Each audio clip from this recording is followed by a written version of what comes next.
안녕하세요. 고전명작 소설을 원서로 읽어주는 남자, 고원남 데이비드입니다. 빅터는 부모님에게 떠밀려 대학진학을 하게 되는데요. 그러던 중 갑작스레 닥친 병환으로 어머니를 잃게 됩니다.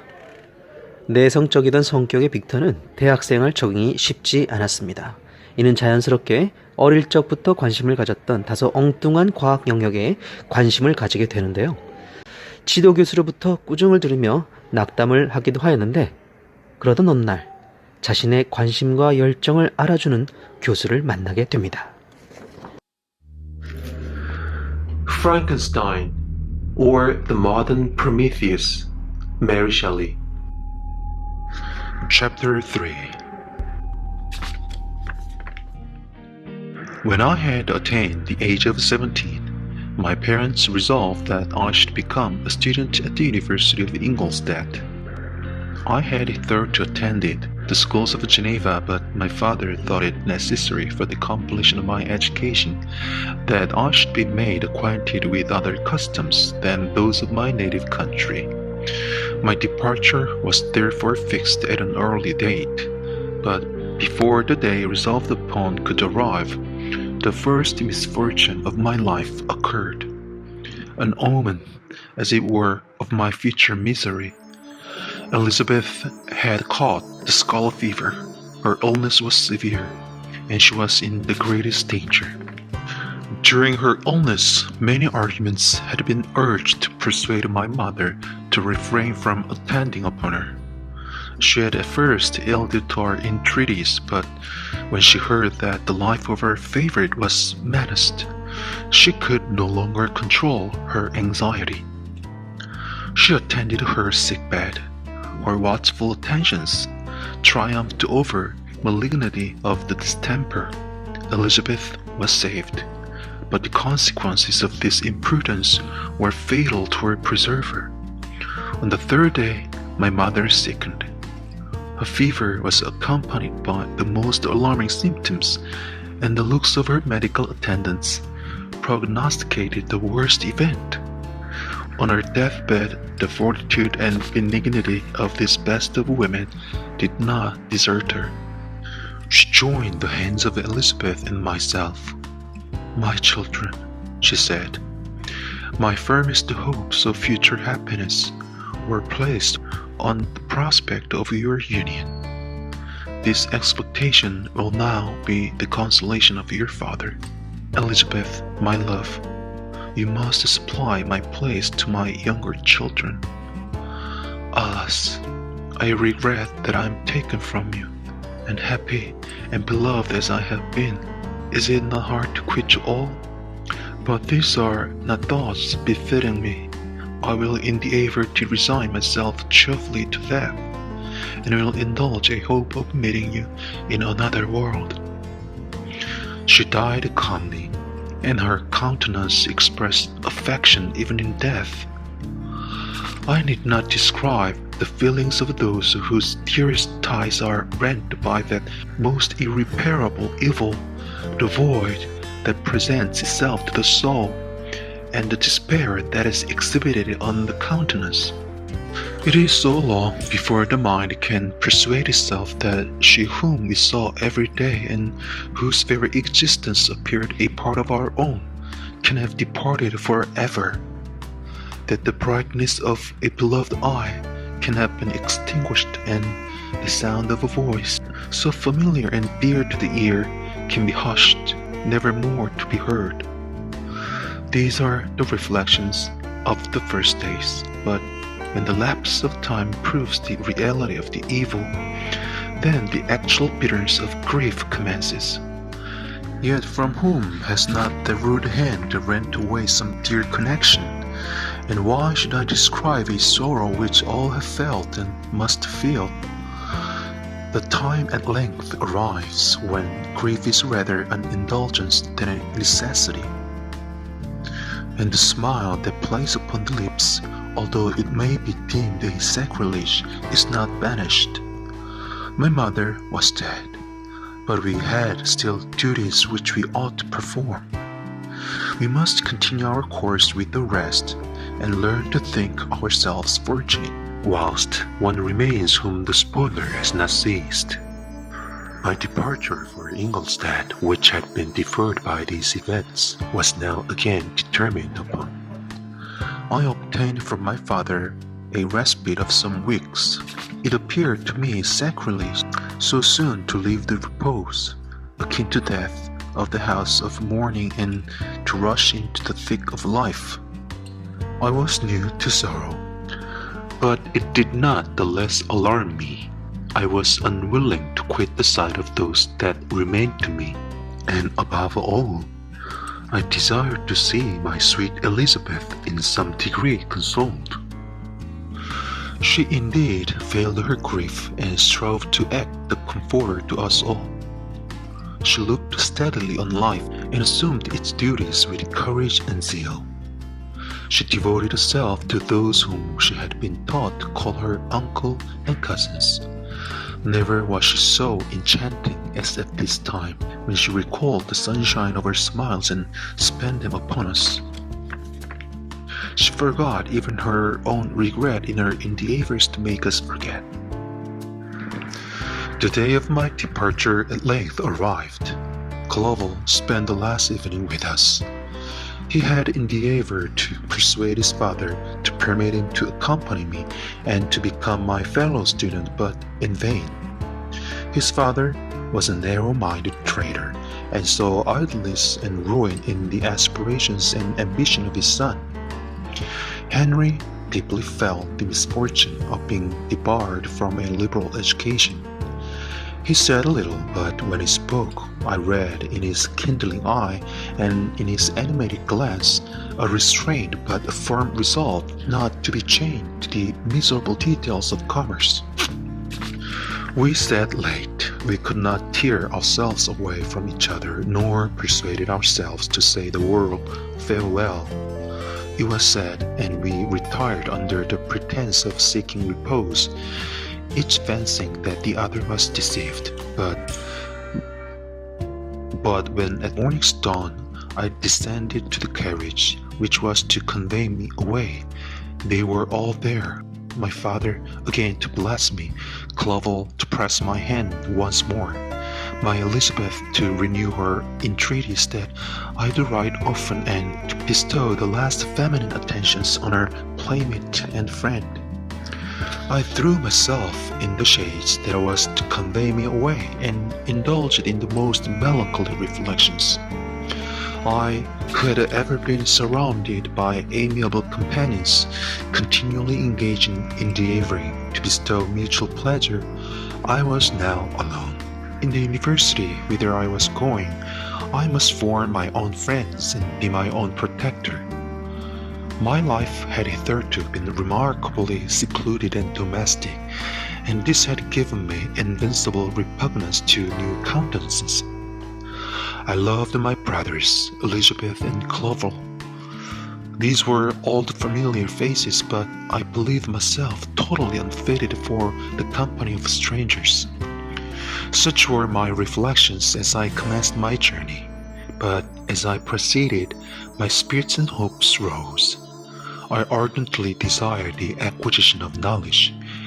I had often, when at home, thought it hard to remain during my youth cooped up in one place, and had longed to enter the world and take my station among other human beings. Now my desires were complied with, and it would indeed have been folly to repent. I had sufficient leisure for this and many other reflections during my journey to Ingolstadt, which was long and fatiguing. At length, the high white steeple of the town met my eyes. I alighted and was conducted to my solitary apartment to spend the evening as I pleased. The next morning, I delivered my letters of introduction and paid a visit to some of the principal professors. Chance, or rather the evil influence, the angel of destruction, which asserted omnipotent sway over me from the moment I turned my reluctant steps from my father's door, led me first to Mr. Cramp, professor of natural philosophy. He was an uncouth man, but deeply imbued in the secrets of his science. He asked me several questions concerning my progress, in the different branches of science appertaining to natural philosophy. I replied carelessly and partly in contempt, mentioned the names of my alchemists as the principal authors I had studied. The professor stared. "Have you," he said, "really spent your time in studying such nonsense?" I replied in the affirmative. "Every minute," continued Mr. Cramp with warmth, "every instant that you have wasted on those books is utterly and entirely lost. You have burdened your memory with exploded systems and useless names. Good God! In what desert land have you lived, where no one was kind enough to inform you that these fancies which you have so greatly imbibed are 1,000 years old and as musty as they are ancient? I little expected, in this enlightened and scientific age, to find a disciple of Albertus Magnus and Paracelsus. My dear sir, you must begin your studies entirely anew." So saying, he stepped aside and wrote down a list of several books treating of natural philosophy, which he desired me to procure, and dismissed me after mentioning that in the beginning of the following week he intended to commence a course of lectures upon natural philosophy in its general relations, and that Mr. Waldman, a fellow professor, would lecture upon chemistry the alternate days that he omitted. I returned home not disappointed, for I have said that I have long considered those authors useless whom the professor reprobated. But I returned not at all the more inclined to recur to these studies in any shape.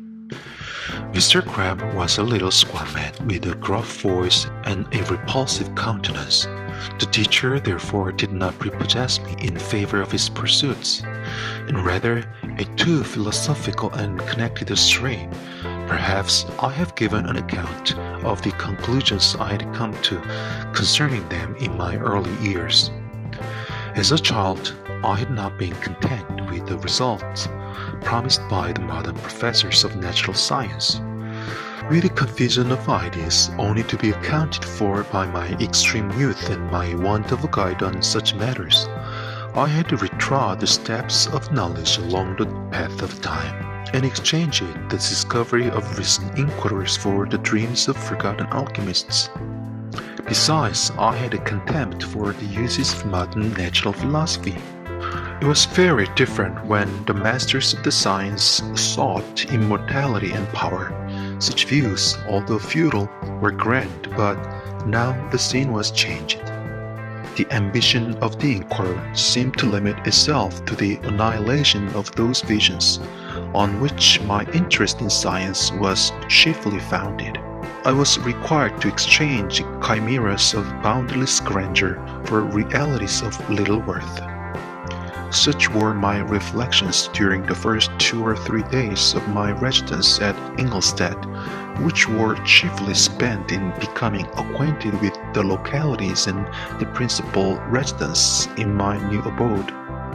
But as the ensuing week commenced, I thought of the information which Mr. Cramp had given me concerning the lectures, and although I could not consent to go and hear that little conceited fellow deliver sentences out of a pulpit, I recollected what he had said of Mr. Waldman, whom I had never seen, as he had hitherto been out of town.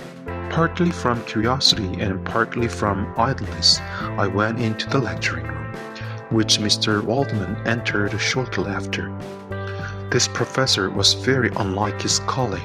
He appeared about 50 years of age, but with an aspect expressive of the greatest benevolence.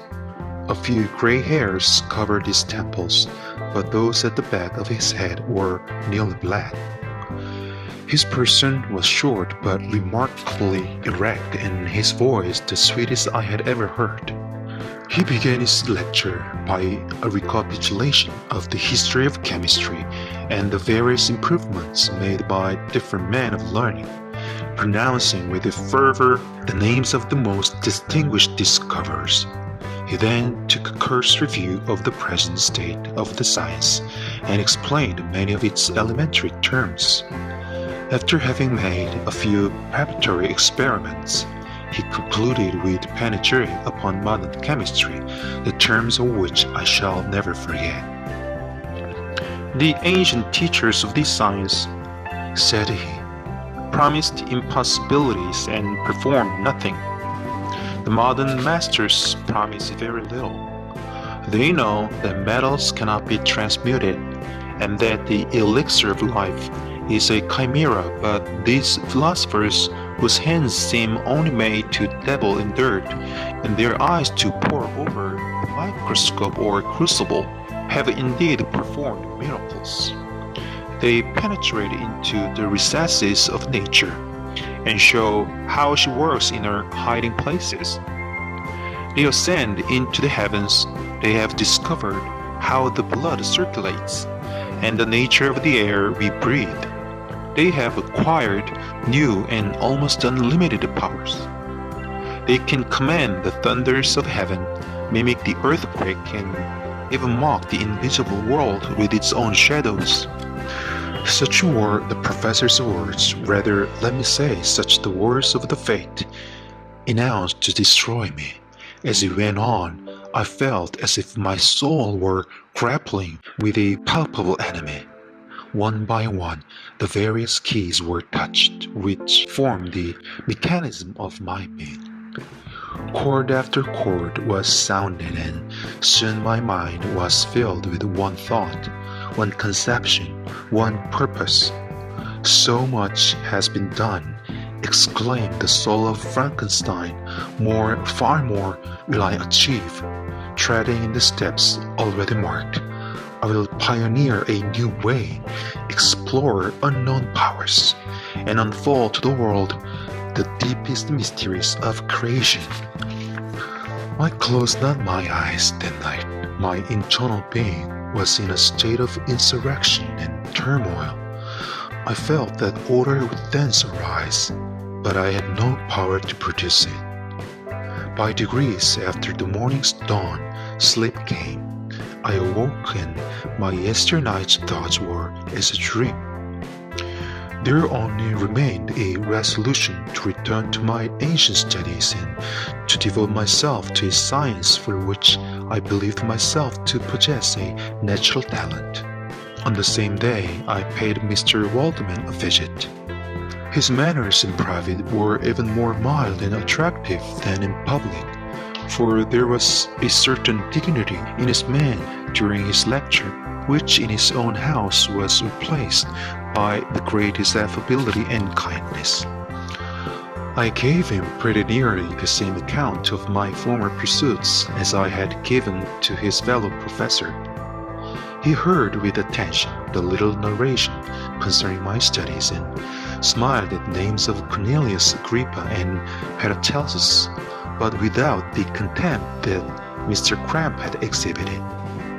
He said that these were men to whose indefatigable zeal modern philosophers were indebted for most of the foundations of their knowledge. They had left to us as an earlier task to give new names and arrange in connected classifications the fact which they in a great degree had been the instruments of bringing to light. The labors of men of genius, however, erroneously directed, scarcely ever fail in ultimately turning to the solid advantage of mankind.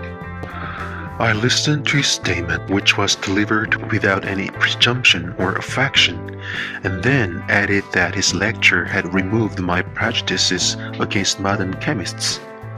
I expressed myself in measured terms, with modest and deference due from a youth to his instructor, without letting escape. Inexperience in life would have made me ashamed any of the enthusiasm which stimulated my intended labors. I requested his advice concerning the books I ought to procure. "I'm happy," said Mr. Waldman, "to have gained a disciple. And if your application equals your ability, I have no doubt of your success. Chemistry is that branch of natural philosophy in which the greatest improvements have been and may be made. It is on that account that I have made it my peculiar study. But at the same time, I have not neglected the other branches of science. A man would make but a very sorry chemist if he attended to that department of human knowledge alone. If your wish is to become really a man of science and not merely a petty experimentalist, I should advise you to apply to every branch of natural philosophy, including mathematics. He then took me into his laboratory and explained to me the uses of his various machines, instructing me as to what I ought to procure and promising me the use of his own when I should have advanced far enough in the science not to derange their mechanism. He also gave me the list of books which I had requested, and I took my leave. Thus ended a day memorable to me. It decided my future destiny.